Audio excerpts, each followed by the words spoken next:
Olá meninas, tudo bem? Hoje nós vamos conversar um pouquinho sobre um tema muito comum e também polêmico do consultório, chamado ressecamento vaginal.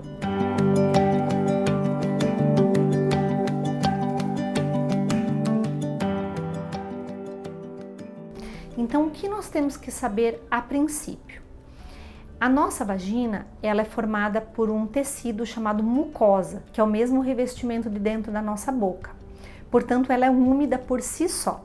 E a nossa vagina, ela tem receptores hormonais, ou seja, ela responde aos nossos hormônios estrogênio, progesterona, testosterona. O estrogênio, ele é muito importante na manutenção da espessura adequada da nossa vagina e da umidade. E a testosterona, ela é particularmente importante na lubrificação. Falei coisas diferentes aqui e que muitas vezes são confundidas ou trocadas pelas mulheres.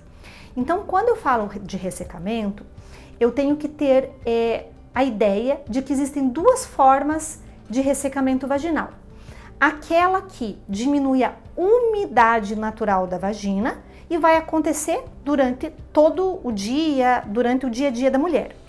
E aquela que faz um ressecamento somente relacionado à relação sexual. Então nós vamos chamar isso de alteração da lubrificação vaginal. Então são coisas distintas. E eu vou falar para vocês um pouquinho sobre cada uma delas. Em relação ao ressecamento vaginal por perda da umidade, nós temos algumas situações da vida da mulher em que ele é bem pronunciado. E a mais comum, com certeza campeã das queixas, é na menopausa. O ressecamento ele é tão comum na menopausa que ele só perde para a queixa dos calorões, que são os fogachos. A mulher que está amamentando também tem uma predominância de um hormônio chamado progesterona e vai apresentar a vagina mais ressecada, né, nesse dia a dia da mulher e também depois nas relações sexuais. Então o puerpério também é caracterizado por uma diminuição da umidade vaginal. Outra causa comum são as infecções vaginais de repetição, então os corrimentos, vulvites, vaginites. Essas infecções de repetição são causadas e cursam com uma inflamação da vagina que diminui a umidade natural da vagina. Alguns medicamentos, como alguns antidepressivos, por exemplo, eles são redutores naturais da umidade vaginal da mulher. Então tem mulheres que têm essa queixa, mas não percebem que a medicação que elas estão usando pode estar causando sintoma. Outra situação comum são os casos de mulheres diabéticas ou hipertensas mal controladas. A diabetes vai causar uma alteração da flora, inflamações crônicas e infecções oportunistas, quando algumas bactérias ou fungos vão causar infecção vaginal porque a diabetes não está bem controlada. E no caso da hipertensão, ocorre uma situação chamada vasoconstrição, ou seja, os vasinhos estão muito fechados porque a pressão está alta e não ocorre uma umidade natural da vagina. Há também as situações de alterações hormonais, como nos casos das pacientes que usam pílulas e anticoncepcionais combinados com estrogênio e progesterona e nas que usam apenas os progestogênios isolados.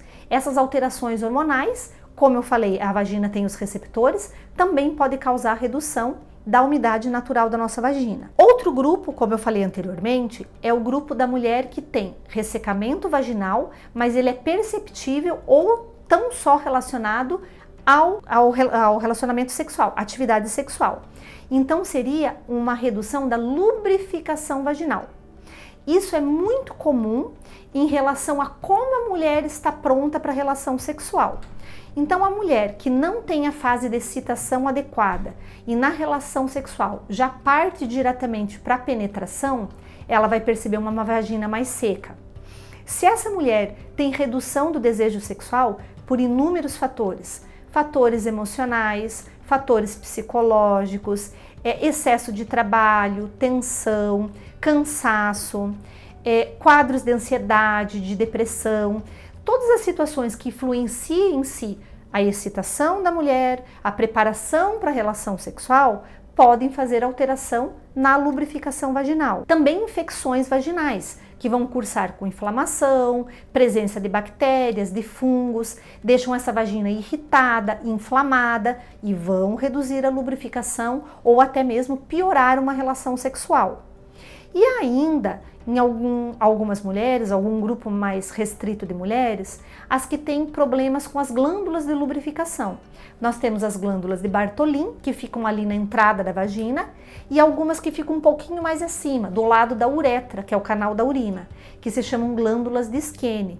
Quando elas se inflamam, quando elas se obstruem, elas também reduzem um pouquinho a lubrificação da mulher. Então, baseado nesses itens, nesses fatores que eu estou conversando com vocês, é importante a mulher saber que hoje existe tratamento para todos eles. Então, você não precisa conviver com essa dificuldade ou algo que está lhe incomodando, diminuindo sua qualidade de vida. Coisas óbvias. Se eu tenho uma hipertensão e uma diabetes descontrolada, eu preciso controlar essas doenças. Se eu tenho processos inflamatórios infecciosos de repetição, eu tenho que investigar as causas e tratar adequadamente. Mas quando eu tenho processos hormonais envolvidos, redução dos hormônios, perda da elasticidade, das fibras musculares, hoje nós temos tratamentos bem modernos, que são, por exemplo, a radiofrequência íntima, que é feita não só dentro da vagina, como também na área externa dos genitais, que nós chamamos de vulva, e até uma parte menorzinha chamada de períneo. Então, nesse sentido, nós podemos atuar com preenchedores, estimuladores de colágeno, hidratação embaixo da pele através dos skin boosters, de hidratação injetável e também da radiofrequência, que é uma forma moderna de nós estimularmos a circulação, a irrigação vascular dessa região, estimular as fibras de colágeno e elastina, o trofismo dessa região. Isso tudo é o que modernamente tem se chamado de rejuvenescimento íntimo. Então, às vezes, as mulheres pensam em rejuvenescimento apenas na parte estética, mas isso vai muito além da parte estética. E muitas mulheres se beneficiam disso. E além de ser algo muito mais moderno, muito mais duradouro, não tem a desvantagem de estar usando o tempo todo comprimidos, cremes vaginais e outra terapêutica que até pouco tempo nós estávamos exclusivamente utilizando.